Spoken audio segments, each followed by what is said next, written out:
오늘도 하나님의 은혜가 여러분 가운데 충만하기를 주의 이름으로 축복합니다. 성공이라는 게 무엇이겠습니까? 사실 이 성공이라는 낱말은 우리 기독교적으로는 그렇게 썩 잘 어울리는 낱말은 아닙니다. 하지만 여러분에게 이 성공이라는 낱말을 사용하는 것은 그래도 여러분에게 좀 더 쉽게 일반적으로 여러분에게 접근하기 쉬울 것 같아서 성공이라는 낱말을 썼습니다. 성공은 무엇일까요? 우리가 흔히 성공 그러면은 어떤 높은 지위에 올라갔거나 또 무슨 소유가 많이 가지고 있거나 아니면 권력을 가졌거나 이럴 때 우리는 성공이라고 합니다. 하지만 아무리 그것이 용도대로 사용되지 못할 때는 없는 것보다 못한 결과가 되지요. 한 나라에 다스리는 왕이 되어서 왕으로서의 존경을 받지 못하거나 나라를 바르게 인도하지 못했다면 그 권력은 성공한 것이 아니라 없는 것보다 못하다라는 것이죠. 또 우리가 일반적으로 가진 재산을 가지고 성공의 척도를 본다면 한때 우리가 70년대라든지 60년대에 많은 사람들이 미국으로 이민을 가고 그리고 또 거기 가서 열심히 일을 해서 돈도 벌고 또 어떤 분들은 큰 저택을 소유하고 고급 자동차를 타고 은행에 많은 돈을 예치해 놓고 떵떵거리고 살았도 그것을 우리는 표면적으로는 성공했다라고 말할 수 있겠지만 사실 가만히 우리가 뜯어보면은 다른 면이 없잖아 있습니다. 아무리 큰 저택을 가졌다 할지라도 가족 간의 갈등에 의해서 함께 저녁에 오붓한 식탁을 가질 수 없다면 그 저택의 의미는 아무런 의미가 없을 때고 그 고급 자동차를 타고 찾아갈 곳이 있고 오기를 기다리는 사람이 없다면 자동차의 용도는 아무런 의미가 없을 것입니다.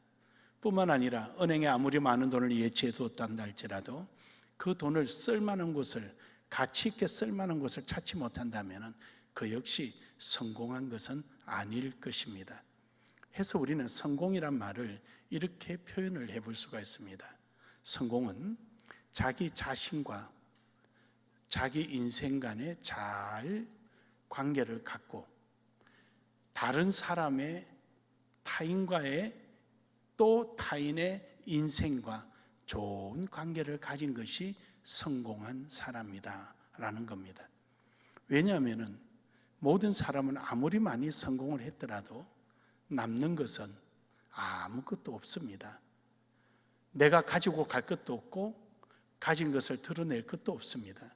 그러나 진짜 성공한 사람은 그 사람의 떠나감을 안타까워하고 그리워하고 쉼없이 생각해 줄 수 있다면 그 사람은 성공한 인생일 것입니다. 해서 성공은 자기 자신과 또 자기 인생과의 관계가 참 좋고 또 타인과 그의 인생관을 나하고 잘 관계를 맺고 있다면 그 사람은 성공한 사람일 것입니다. 이것을 우리는 좀 더 기독교적으로 우리가 포함한다면 예수 그리스도 안에서 내가 예수께 속해 있고 예수님의 뜻과 잘 관계가 형성되고 아울러서 예수 그리스도 안에 있는 모든 이와 함께 좋은 관계를 이루고 있다면 그 사람의 인생은 성공한 인생이다. 우리 나눔의 교회 모두가 그러한 인생이 되기를 주의 이름으로 축복합니다. 해서 오늘 본문의 말씀을 가지고 성공자의 자세라라는 제목으로 함께 은혜를 나누기를 원합니다. 성공자의 자세, 성공하는 사람에게는 뭔가가 남다른 게 있습니다. 그 성공한 사람들이 살아가는 데 있어서 뭔가 원칙이 있는 거죠. 그래서 거기에 대해서 자기 스스로 보람을 느끼고 누구에겐가 이렇게 살아라 라고 감히 말을 해줄 수 있는 자리에까지 올 수 있는 거죠. 누구에게 이렇게 살아라 말할 수 있을 정도라면 그 사람의 인생은 성공한 사람입니다. 그래서 그러기 위해서 우리는 어떠한 자세가 필요한가? 첫 번째로는 조건을 갖춰라. 성공의 조건을 갖춰라 라는 것이죠.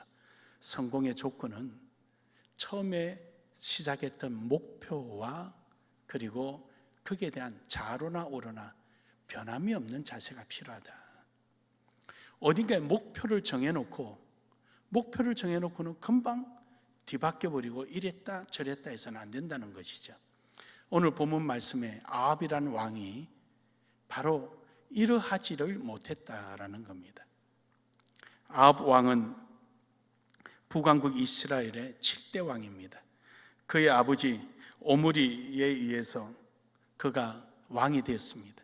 그래서 그는 오므리 가문의 왕이 됐는데 그도 하나님을 섬겼죠. 하나님을 섬기고 잘했지만 그가 왕궁 안에 상하나 이런 거 막 누리다 보니까 이 누리는 것이 혹시나 없어지면 어떡할까라는 걱정이 앞섰던 거죠. 그러다 보니까 정략적으로 이방 나라에 있는 이세벨이라는 여인을 아내로 맞이합니다. 그리고 이 이세벨은 자기 나라에 있는 우상신을 가지고 들어오면서 우상 숭배하는 제사장들을 대거 영입합니다. 그렇게 해서 이 우상 숭배를 하니까 하나님께서 그에게 징계를 내리십니다. 그래서 엘리야를 통하여서 3년 반 동안 비가 오지 않게 만들어 버리신 거죠. 이 엘리야를 통하여 그렇게 경고했음에도 불구하고 그는 점점 자기 자신이 변해가는 것을 깨닫지를 못합니다. 하나님께서 3년 반 만에 비를 내려주자 그는 하나님의 위대함을 봅니다. 하지만 그는 자꾸 잃어버리는 거죠. 목적에서 자꾸 잃어버리는 거죠. 그래서 결국 하나님께서는 그를 버리게 되는 겁니다. 우리가 아합 왕을 보면은 이 아합 왕의 가문이 마지막에 가서 완전 멸족을 당하게 됩니다. 완전 멸족을 당합니다.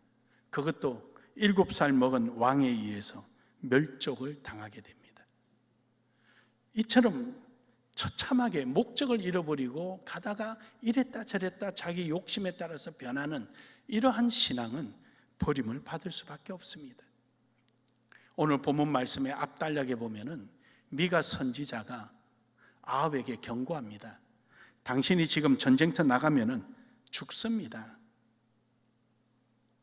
그런데도 불구하고 그는 하나님의 말씀에 순종하지 아니하고 자기의 뜻대로 행합니다. 결국 그는 누가 죽이려고 죽인 것이 아니라 참 죽음도 어이없이 죽게 되죠. 이 아합이라는 왕의 죽음을 보면은요, 참 이해가 안 가는, 어쩌면 이걸 우연이라고 하기에는 도무지 껴 맞출 수가 없는 우연입니다. 그러기에 하나님의 작정하심이라는 것이 맞는 말이죠. 어떻게 해서 우연히 쏜 화살에 갑옷에 솔깃에 맞아서 들어가 죽습니까? 일부러 맞출래도 맞추기 힘들잖아요. 그런데 도망가고자 해도 전쟁이 워낙 치열하니까 빠져나가지 못해서 마차 위에서 죽어버립니다.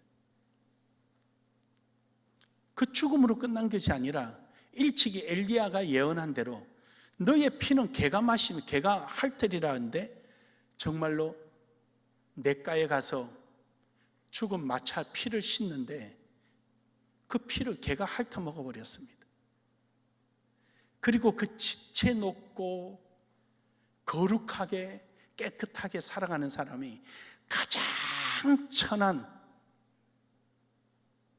창녀의 몸을 씻는 곳, 창녀들이 몸을 팔고 나서 몸을 씻는 그 물에 와서 죽은 마차를 씻으니 이 얼마나 비참하고 개로부터 피를 핥으니 비참하죠. 창녀의 씻는 물에 와서 마차를 씻으니 이 얼마나 그 고귀한 왕의 자리가 처참하고 처량하겠습니까? 그러니까 이 아합의 죽음은 말로 표현할 수 없는 상태가 된 거지. 이유는 뭐냐? 그는 처음에 먹은 마음과 달랐기 때문입니다. 사람은요, 예측 가능한 사람 돼야 합니다. 자주 드리는 말이지만 예측 가능한 사람. 이 사람은 말과 행동이 동일한 거고요. 속에 있는 생각과 끝으로 표현하는 말이 동일한 사람이에요. 이런 사람이 예측 가능한 사람이죠. 이런 사람은 우리는 일반적으로 신뢰성이 있다 이렇게 표현하죠. 신뢰가 있는 사람이다. 말을 하면 반드시 행동하는 사람이다. 우리는 그렇게 또 신뢰성이 있는 사람을 하죠. 하나님 안에서도 우리는 이런 모습이 우리 속에 있어야 합니다. 그러므로 우리는 어느 곳을 가든지 좌로나 우로나 치우치지 않는 신앙인이 되어야 합니다. 히브리서 13장 7절에서 8절에 보면은요, 하나님의 말씀은 너희에게 일러주고 너희를 인도하던 자들을 생각하며 그들의 행실의 결말을 주의하여 보고 그들의 믿음을 본받으라. 예수 그리스도는 어제나 오늘이나 영원토록 동일하시니라. 아멘. 예수님이 동일하시니까 우리도 동일한 삶을 살아야 됩니다. 사랑하는 여러분, 오늘 여러분과 저는 변함이 없어야 됩니다. 사람이 어제나 오늘이나 동일해야 합니다. 변하지 않는 것이 바로 그것이 우리가 가져야 될 자세입니다. 열왕기상 21장 19절에 보면은요, 너는 그에게 말하기를 이르기를 여호와의 말씀이 내가 죽이고 또 빼앗느냐고 하셨다 하고 그에게 이르기를 여호와의 말씀이 개들이 나봇의 피를 핥을 곳에서 개들이 내 피 곧 내 몸의 피도 핥으리라 하였다 하라. 엘리야 선지자가 지금 아합 왕에게 했던 내용입니다. 결국 마음이 변하니까 하나님의 약속도 변해버립니다. 하나님의 뜻이 변해버리는 겁니다. 그러므로 여러분, 오늘 여러분과 저는 이러한 하나님의 약속 안에 거하기를 주의 이름으로 축복합니다. 여호수아 1장 7절에 보면은요, 오직 강하고 극히 담대하여 나의 종 모세가 내게 명한 그 율법을 다 지켜 행하고 우로나 좌로나 치우치지 말라. 그리하면 어디로 가든지 형통하리니. 그렇습니다. 하나님께서 여호수아를 가나안 땅에 보낼 때 좌로나 우로나 치우치지 말아라.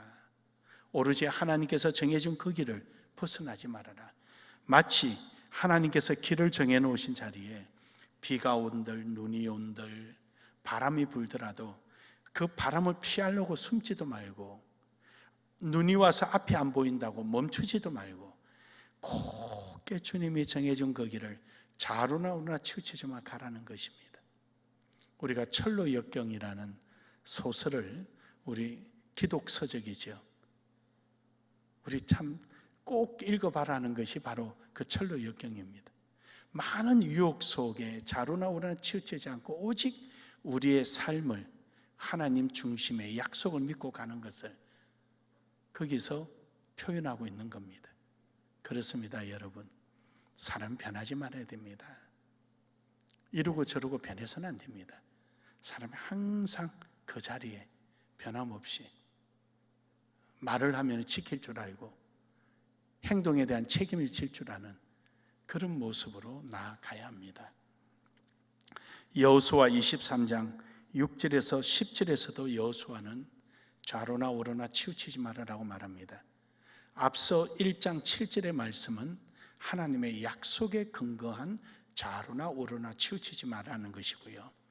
23장은 여호수아가 가나안 땅에서 그 말씀대로 살아보니까 과연 그렇더라라는 것을 알게 된 경험에 의한 당부지요. 오늘 우리 나눔의 교회에 당부하는 것입니다. 할렐루야. 그러면서 7절에 너희 중에 남아있는 이 민족 중에 들어가지 말라. 그들의 신들의 이름 부르지도 말라. 그것들은 가르쳐 맹세하지도 말라. 또 그것을 섬겨서 그것들에게 절하지도 말라. 오직 너희 하나님이 여호와께 가까이 하기를 오늘까지 행한 것 같이 하라. 왜냐? 이는 여호와께서 강대한 나라를 너희 앞에 쫓아내셨으므로 오늘까지 너희에게 맞선 자가 하나도 없느니라. 하나님께서 만들어 놓은 그 길로 갔더니 아무도 없다. 너희 한 사람이 1000명을 상대한다. 일당 1000을 상대할 수 있는 능력을 하나님이 주시느니라. 그러므로 우리는 자로나로 치우치지 않는 거예요. 우리는 환경에 치우쳐서만 안 됩니다. 환경에 따라가면은 우리는 아무것도 못해요. 환경이 우리에게 진리를 주는 것이 아니라 만군의 여호와 하나님이 우리와 함께 하십니다. 그러므로 여러분, 이처럼 여러분의 지키는, 성공하기 위한 여러분 지키는 이 자세, 처음과 마음이 변함없는 이런 모습이 있기를 주의 이름으로 축복합니다. 두 번째로는 자신을 이기는 자가 되어야 합니다. 아합이 실패했던 이유 중에 하나는 욕심을 이기지 못해요. 자기 자신을 이기지 못한 거죠. 그래서 우리는 지킬 만한 것은 자기 마음을 지키는 자가 되어야 된다라고 성경은 말씀해 주고 있습니다. 우리 마음을 지켜야 돼요. 그래서 내 속에 있는 마음과 행동이 이중적이지 말아야 하는 거죠. 저는 사람을 잘 믿습니다. 믿으려서 믿는 게 아니라 또 믿기까지는 그만큼 시간이 있지만 그러나 좀 믿는 편입니다. 어떤 분은 저보고 그래요. 목사님, 알고 믿는 겁니까? 모르고 믿는 겁니까? 그냥 믿어. 그러고 제가 웃습니다. 잘 속죠. 하지만 저는 적어도 목회자에 대한 신뢰는 하나님께 예수 그리스도의 이름으로 믿습니다. 그가 나를 속인 것은 하나님이 판단하실 일이고 저는 그 사실을 그대로 믿습니다. 제가 자주 이야기하는 것 중에 하나가 제가 가장 어려운 사람이 제 가족들입니다. 설교하는 거와 집에 가서 하는 행동이 다르면은 내 자녀들과 아내는 누구에게 은혜를 받겠습니까? 좀 제가 경직되게 보이기도 합니다. 집에 가면. 하지만 저는 제 말과 행동에 대한 책임을 제 나름대로는 잘 지고 왔다라고 생각합니다. 우리가 가식 없고 거짓 없이 정말로 자기 자신을 속이지 않는 신앙의 자세를 가진다면 나머지는 하나님이 책임져 주십니다. 그래서 저는 목회자가 말을 하면 웬만하면 잘 믿습니다. 저보고 사람을 참 잘 보고 판단한다는 이야기를 주변에서 많이 듣습니다. 하지만 내색은 잘 하지 않습니다. 그냥 제 마음속에만 넣고 어느 정도까지 관계를 유지하면서 갑니다. 여러분, 우리가 자기 자신을 이긴다는 것은요, 내 속의 욕심을 버린다는 겁니다. 내 욕심 때문에 주변의 관계가 끊어지고 주변 사람을 속이고 임시응변적으로 순간을 넘어가려고 한다면 그 사람 끝은 결코 좋지 않습니다. 하나님께서 인정하지 않기 때문입니다. 자신을 이기지 못하면 자기 자신의 자존심 때문에, 자기 성격 때문에 남의 인생을 무시하게 되고 남과의 관계가 단절돼 버리고 유아 독존처럼 자기 혼자만이 옳고 혼자만이 모든 것이 다인 것처럼 이야기합니다. 결국 그러한 사람은 확장성을 잃어버립니다. 사람은 가져야 될 관계성이 있는데 이 관계성, 확장성을 잃어버립니다. 어느 특별한 관계만 유지되고 있습니다. 그러나 그 유지도 언제든지 깨질 수 있는 얇은 유리조각 같은 겁니다. 정말로 믿을만 할 때는 그런 게 아니거든요.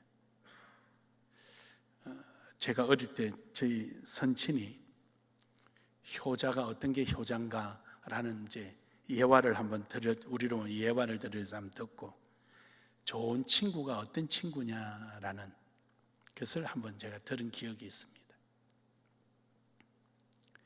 하나뿐인 아들이 맨날 허랑망탕하게 술을 먹고, 그렇게 해서 아버지가 너 그러다가 인생을 허비한다 그랬더니, 아버지 저 친구들은 둘도 없는 친구입니다. 목숨과도 바꿉니다.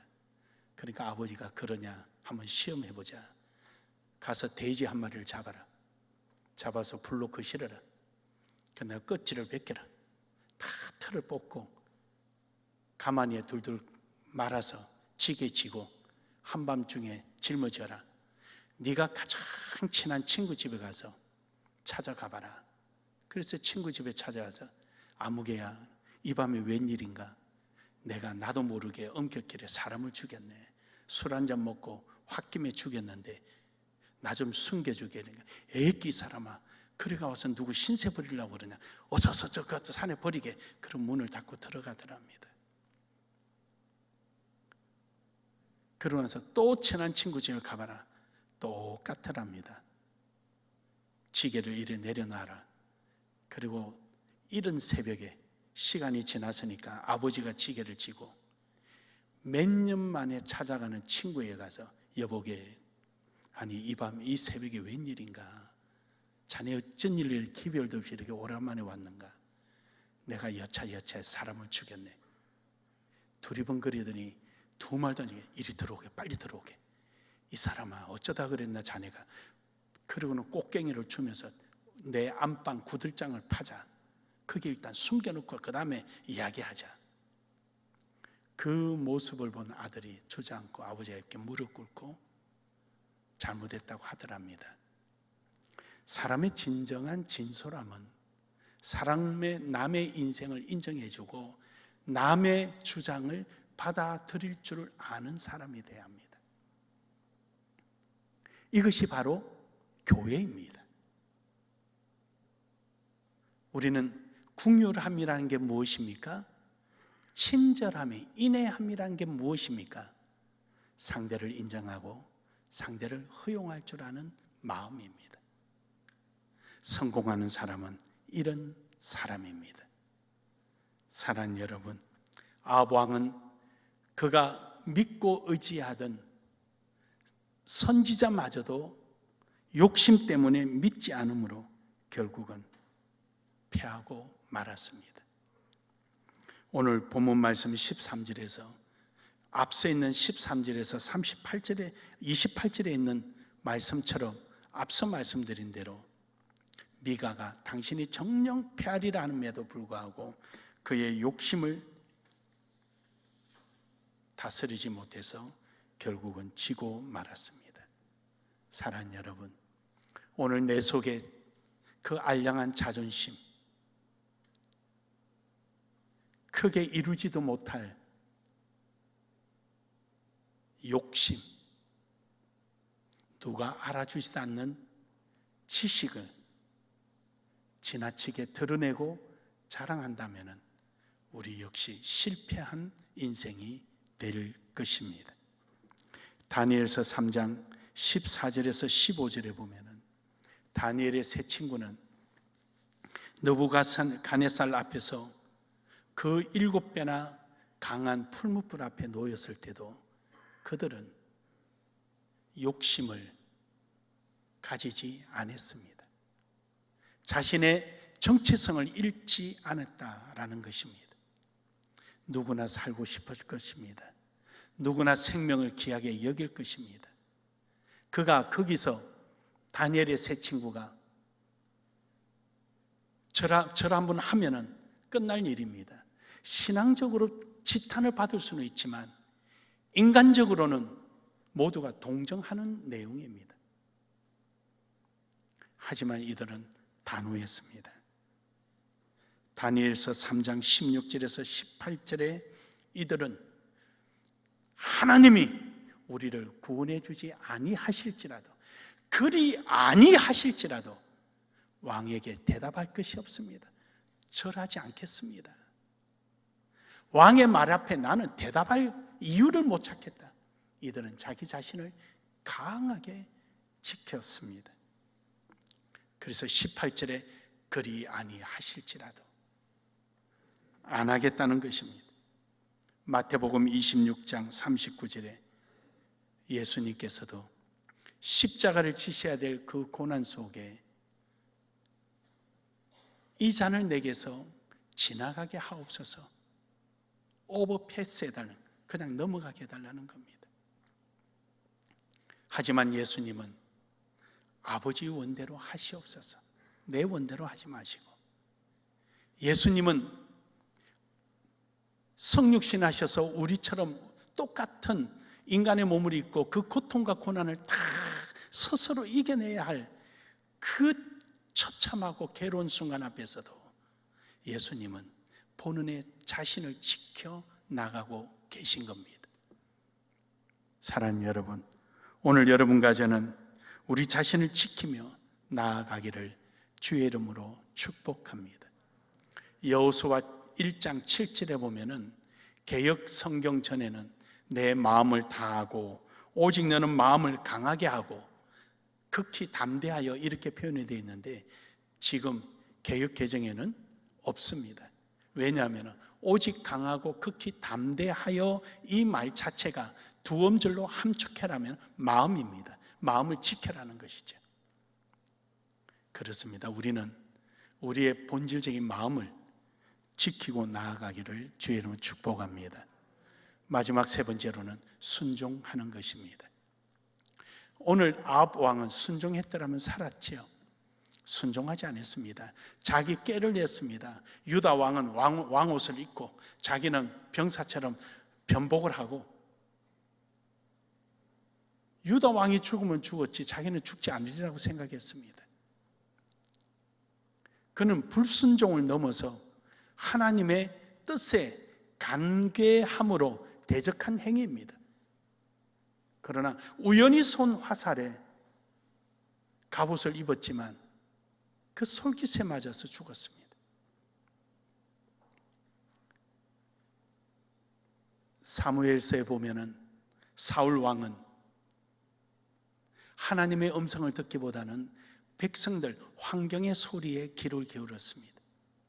우리가 왜 순종하지 못하느냐? 하나님의 말씀의 음성은 작게 들리고 환경의 소리가 크게 들리니까 순종하지 못하는 겁니다. 전쟁에 나가기에 앞서 하나님 앞에 번제를 드려야 되는데 그날따라 사무엘이 늦게 옵니다. 백성들이 원성의 소리가 납니다. 왕이여 빨리 제사 지내자고 소리가 들립니다. 그러나 사울이 모를 리가 없습니다. 그런데 그 현장의 소리가 크게 들리다 보니 자신이 하나님 앞에 제사를 지내고 말았습니다. 사무엘이 와서 왕이여 이게 무슨 짓입니까? 사울은 왕이여 백성들의 소리가 워낙 원망이 커서 내가 제사를 지냈나이다. 하나님의 음성은 작게 들리고 현장의 소리가 크게 들리니까 현장의 소리에 따라갔던 것입니다. 여러분, 하나님의 말씀에 순종하기를 주의 이름으로 축복합니다. 현장의 소리가 아무리 크고 현장의 모습이 아무리 강할지라도 희미하게 세미하게 들려오는 하나님의 음성에 귀를 기울이고 순종하기를 주의 이름으로 축복합니다. 결론적으로 여러분, 오늘 성공하는 것은 우리가 많이 가지고 높은 자리에 있어서 성공하는 것이 아니라 예수 그리스도 안에서 나와 나 자신 간의 관계가 형성되어 있고 나와 다른 사람의 인생과 그 사람의 관계가 잘 형성되어 있는 사람이 성공한 사람입니다. 이러한 사람을 통하여 하나님은 큰 일을 이행하시고 이런 사람을 통하여 하나님은 계획하신 뜻을 굽히지 아니하시고 역사하십니다. 오늘 우리 모두가 성공한 자의 자세를 가지며 살아가기를 주의 이름으로 축복합니다. 우리 한번 인사합시다. 주 안에서 성공자가 됩시다. 주 안에서 성공자가 됩시다.